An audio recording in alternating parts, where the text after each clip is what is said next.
Welcome. Let's take a look now at some of the tradable events to watch out for as we look towards another week in the markets. This is the week starting Monday, the 19th of February. Nothing in the States because it's a holiday for the President's Day, which means that the cash session is out, but you can trade on the 24-hour markets on the IG platform. So no equities, but you can trade the indices on IG. Let's quickly run through economic calendar. We take a look at what's happening, first of all, on Tuesday, because there's nothing on Monday. To watch out for. Australian RBA minutes at the last meeting at the Reserve Bank of Australia, where we saw interest rates left on hold at 4.35%.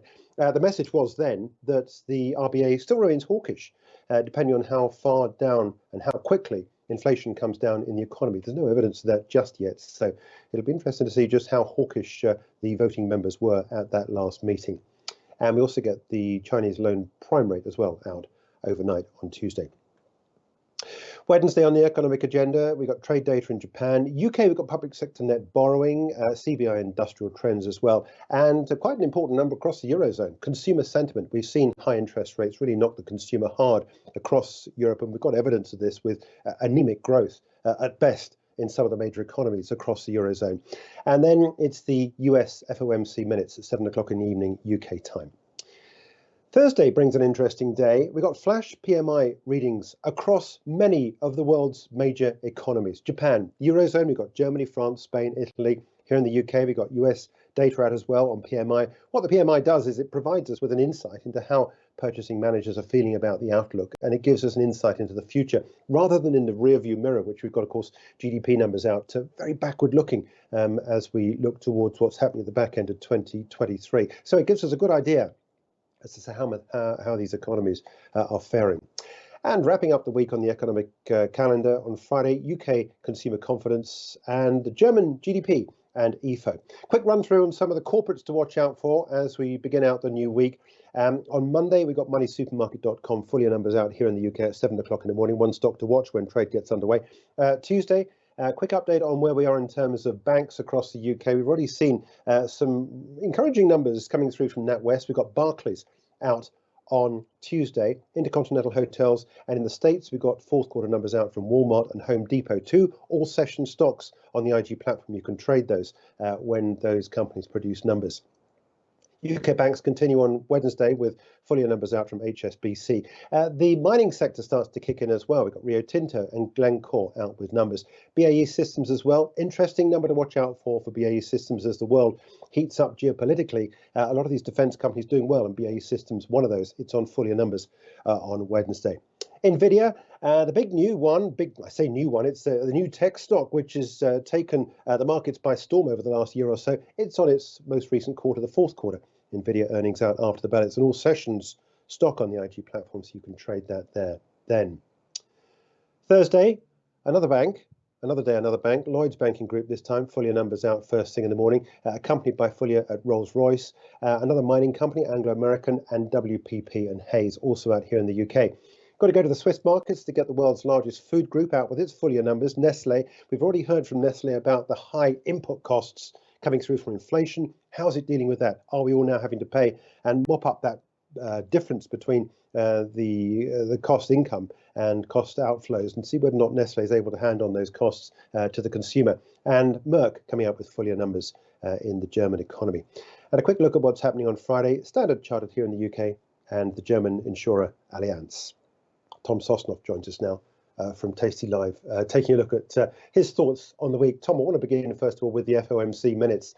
We know that the FOMC remains in hawkish mode, and in fact, if you look at the Fed Watch tool, I think we're now looking as though we're looking possibly towards the middle of the year before we even get a hint of interest rate cuts. How do you think the markets will receive the FOMC minutes on Wednesday? Well, I think the markets have already. I think the bond market in the U.S. has already spoken. Bonds have dropped in the last, couple of weeks. They've gone from about 125, 126 down to 118.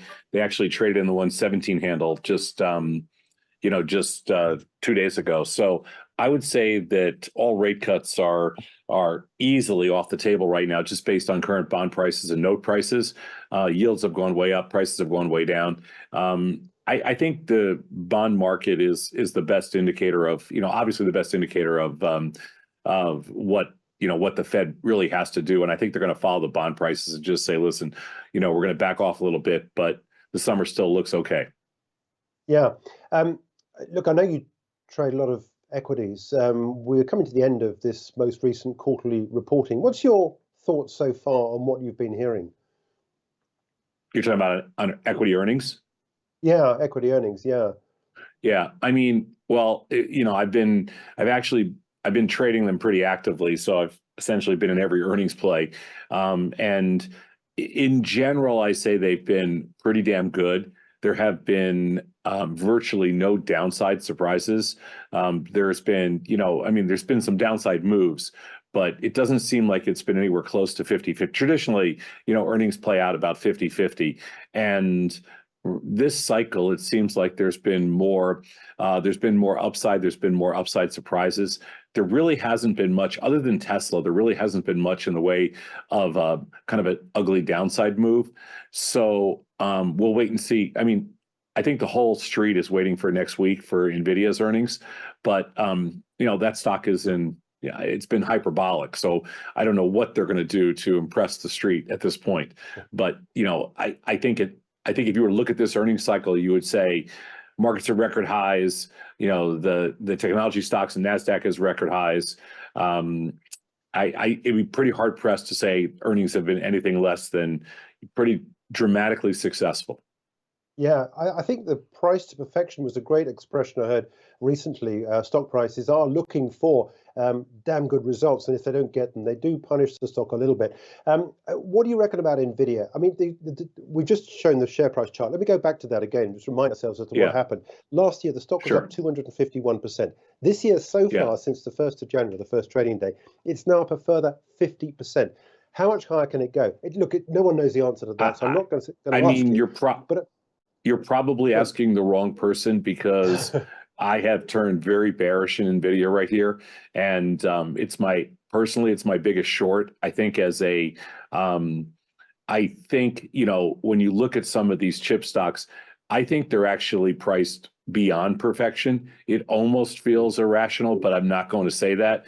I just think they are priced. It's not a function of are they necessarily mispriced? What it is at this point is a function of pot odds. I think Nvidia definitely has plenty of upside, but the upside is probably, odds wise, it's probably 3 or 4 to 1 downside payout to upside payout. So I think the pot odds in Nvidia favor the short side. But listen, anybody that's been short in there has had their head handed to them. So the stock has been just incredible. I mean, where will it stop? I have no idea. Yeah, let's just quickly ask you about the NASDAQ as well, because we're talking about the indices as well, and you're talking about these record highs. Let's bring up a chart, the NASDAQ. 50% up last year, another 17 or so percent added so far this year. Are you short on this? Is this a stock which you think perhaps maybe provides some shorting opportunities? I'm not short the NASDAQ, the broad-based index right now, but I'd like to be. I just have, some individual plays. I think the NASDAQ has gotten ahead of itself relative to the other indices. I mean, obviously, relative to the Russell, it's way ahead of itself. The Russell's underperformed, the NASDAQ has way overperformed. But I don't know if you can look at that on a very short-term basis and say, say that there's an actual trade there. I think the NASDAQ, if you were looking for an opportunity on the short side, I think the NASDAQ is by far the most interesting, only because it's come so far so fast. And it really hasn't had a downtick in 2024. Yeah.